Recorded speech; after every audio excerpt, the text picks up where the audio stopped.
बच्चों आज हम इंपॉर्टेंट क्वेश्चंस करने जा रहे हैं। चैप्टर है area related to circles. Class 10th के मैथ के सब्जेक्ट का ये एक इंपॉर्टेंट चैप्टर है। इसमें मैंने एनसीईआरटी के इंपॉर्टेंट क्वेश्चंस बताए हैं जिसका आने का चांस बोर्ड एग्जाम में सबसे ज्यादा है। तो स्टार्ट करते हैं एग्जाम्पल के सवाल से। सबसे पहला क्वेश्चन लिखा है, find the area of the sector of a circle with radius 4 cm and angle 30 degree. Also find the area of the corresponding major sector. पाई की वैल्यू लेनी है 3.14। तो मतलब ये वाला भी एरिया लेना है और ये मेजर वाला भी लेना है। ठीक है, दोनों का निकालना है।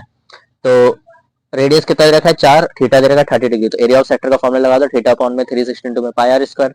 सारे वैल्यू पुट करो, आंसर आ जाएगा 4.19 सेंटीमीटर स्क्वायर। अब कॉरेस्पॉन्डिंग सेक्टर का निकालते हैं, यानी मेजर वाले का।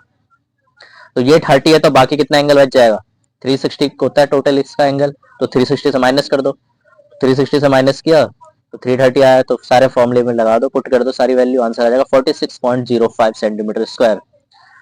ओके, फिर से एक एग्जांपल का क्वेश्चन है। क्वेश्चन में लिखा है find the area of the segment A Y B. मतलब इसका एरिया निकालना है, जो ब्लूइश पार्ट दिख रहा है आपको ब्लू कलर का, इसका एरिया निकालना है।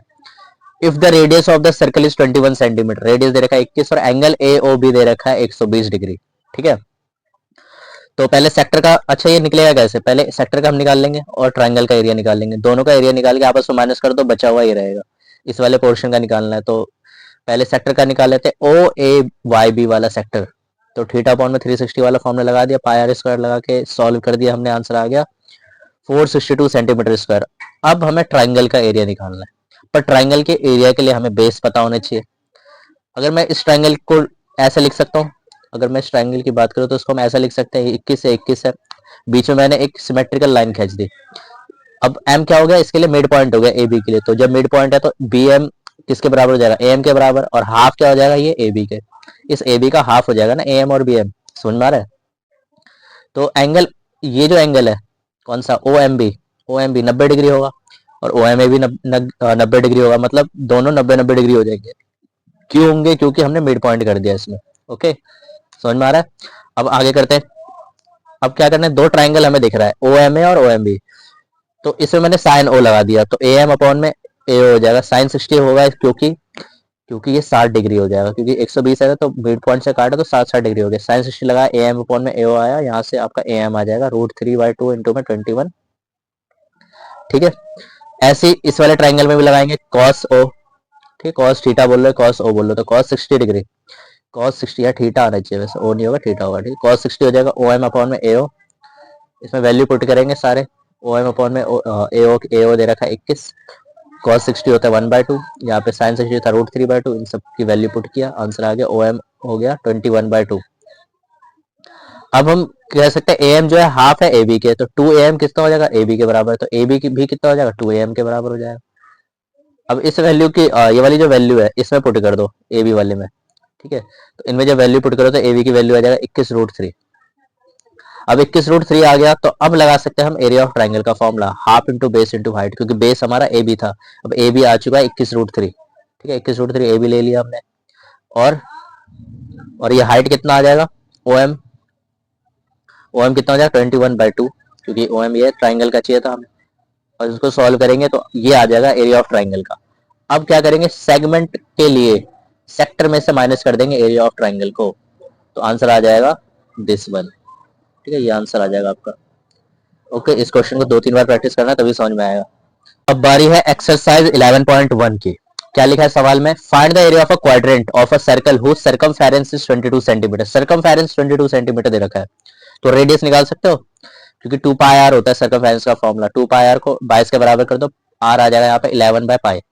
ठीक है, हमें क्वाड्रेंट निकालना है। क्वाड्रेंट का मतलब होता है एक चौथाई हिस्सा। ठीक है, एक चौथाई हिस्सा निकालना है सर्कल का। अब एक चौथाई हिस्सा कितने एंगल में होगा, 90 डिग्री का, यानी ये भी टाइप का सेक्टर है। तो सेक्टर का फॉर्मूला लगा दो, थीटा अपॉन में 360 यानी 90 अपॉन में 360 पाई आर स्क्वायर। सारे वैल्यू पुट करो, आंसर आ जाएगा 77 अपॉन में 8 सेंटीमीटर स्क्वायर। समझे।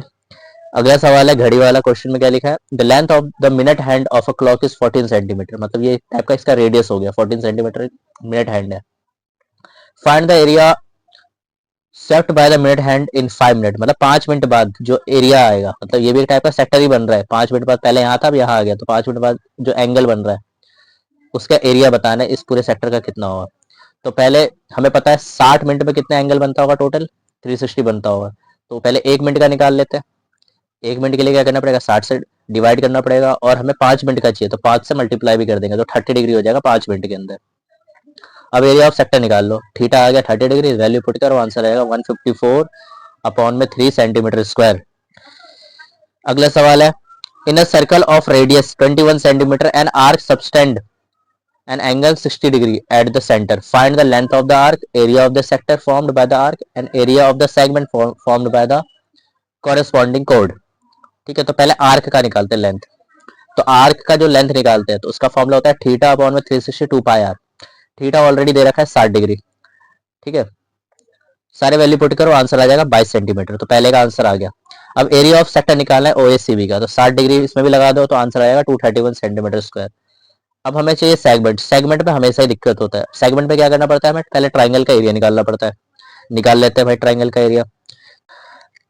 अब इस ट्राइंगल की बात करें तो ट्राइंगल में क्या लिखा हुआ है, एंगल ओएबी जो है ओबीए के बराबर, मतलब ये एंगल है ना वो इस एंगल के बराबर है।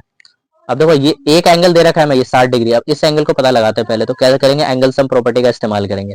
अच्छा, ओ ए बी ओबीए के बराबर क्यों है, क्योंकि ओ ए और ओबी का लेंथ सेम है, ये रीजन है इसका।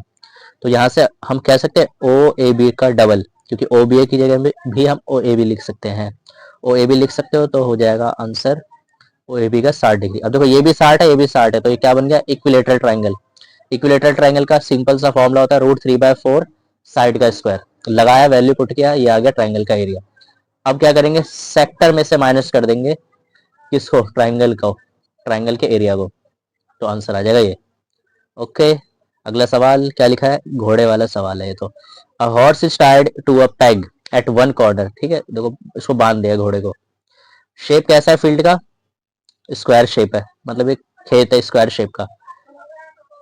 15 मीटर का साइड है उसका, और लॉन्ग रोप है 5 मीटर का, मतलब रस्सी की लेंथ है 5 मीटर। तो हमें बताना था area of that part of the field in which the horse can graze, मतलब कहाँ तक घोड़ा जो है चढ़ सकता है वहां तक, ये बताना है। और उसके बाद बताना है the increase in the grazing area if the rope were 10 metre long. कह रहा है कि अगर रोप 10 मीटर होता तो कितना चढ़ पाता, कितना इंक्रीज हो रहा है ये बताना है। तो माइनस कर देंगे उसके में से, 5 वाले में से 10 को। ठीक है, तो पहले हम निकाल लेते हैं जितना था 5 मीटर के हिसाब से। तो अगर मैं 5 मीटर के हिसाब से बात करूँ तो ये लगा दोगे थीटा अपॉन में 360 इंटू में पाई आर स्क्वायर। एंगल इसका 90 डिग्री रहेगा क्योंकि ये है स्क्वायर, स्क्वायर में 90 डिग्री होता है। तो वैल्यू पुट किया, आंसर आ गया 19.625 मीटर स्क्वायर। अब कह रहा है कि लेंथ इसकी 10 मीटर होती है लंबी, तब कितना ज्यादा एरिया को कवर करता है। तो पहले 10 मीटर का निकाल लो, 10 मीटर का निकाल लिया, फॉर्मूले में आ गया आंसर 78.5 मीटर स्क्वायर। अब माइनस कर दो इसको इसमें से, 10 वाले को 5 वाले से माइनस कर दो, बचेगा कितना 58.875, यानी इतना एरिया ज्यादा चल रहा है वो। ठीक है, सवाल लिखा है, a brooch is made with silver wire in the form of a circle with a diameter 35 mm. The wire is also used in making 5 diameter which divide the circle into 10 equal sector as shown in the figure. तो बताना है the total length of the silver wire required, मतलब total length निकालना है पहले, यानी total length कैसे निकाल सकते हैं हम, सर्कमफेरेंस के फॉर्मूले से निकाल सकते हैं। फिर बताना है एरिया ऑफ ईच सेक्टर का एरिया निकालना है। तो सर्कमफेरेंस से तो हमारा बाहर का आएगा सिर्फ ब्रॉच की लेंथ, हमें तो अंदर का भी निकालना पड़ेगा। तो क्या करेंगे, पहले तो रेडियस देख लो कितना है, 35 mm ये है डायमीटर, तो रेडियस आ जाएगा 35/2। सर्कमफेरेंस का फॉर्मूला लगा दो 2 पाई आर, आंसर आ गया 110 mm। अब लेंथ ऑफ वायर रिक्वायर्ड क्या हो जाएगा, 110 में देखो 5 5 का क्या है ये, ठीक है 5 टोटल, ये 5 क्या है डायमीटर है, टोटल 5 डायमीटर है इसके अंदर, उसको मल्टीप्लाई कर देंगे किससे, 35 से। ठीक है, 35 mm का एक है ना, इसलिए 5 को 35 से मल्टीप्लाई कर देंगे और 110 से प्लस कर देंगे, तो टोटल लेंथ आ जाएगी 285 मिलीमीटर। अब हमें एरिया निकालना है हर एक सेक्टर का, हर एक सेक्टर का एरिया निकालोगे तो टोटल कितने सेक्टर है, 10 सेक्टर है, और 360 होते हैं पूरे सर्कल का, तो 10 से डिवाइड कर दो तो 36 डिग्री का एक सेक्टर हो गया। लगा दिया formula, theta upon 360 pi r square, answer आ गया 385 अपॉन 4 mm स्क्वायर। ओके, आते हैं आखिरी सवाल पे, अम्ब्रेला का question. An umbrella has 8 ribs which are equally space. ठीक है, 8 रिब्स है इसके अंदर, ये 1 2 ऐसे करके 8 है टोटल। एज्यूम करना है कि अम्ब्रेला फ्लैट है, और जिसका रेडियस है 45 centimetre. Find the area between two consecutive ribs of the umbrella. ठीक है, दो consecutive ribs of the umbrella का बताना है एरिया। तो एरिया ऑफ द रिब कितना हो जाएगा, पहले एरिया ऑफ अम्ब्रेला निकाल लो, उसका 1/8 हो जाएगा area of rib. Area of rib कैसा निकलेगा, एरिया ऑफ अम्ब्रेला का 1/8, क्योंकि टोटल 8 रिब्स है इसके अंदर। रेडियस है 45 सेंटीमीटर। एरिया ऑफ सर्कल क्या होता है, पाई आर स्क्वायर होता है, क्योंकि हमें सर्कल एज्यूम करना है इसको। तो आंसर आ गया आपका ये। इसको अभी हमने सॉल्व नहीं किया। अब एरिया ऑफ रिब निकालेंगे तो 1/8 इंटू में एरिया ऑफ अम्ब्रेला। ठीक है, तो 1/8 को इससे मल्टीप्लाई कर दो। ठीक है, तो आंसर आ जाएगा ये। ठीक है, तो कितना है 22,275 अपॉन में 28 सेंटीमीटर स्क्वायर। ठीक है, तो मिलते हैं अगले वीडियो में अगले चैप्टर के साथ।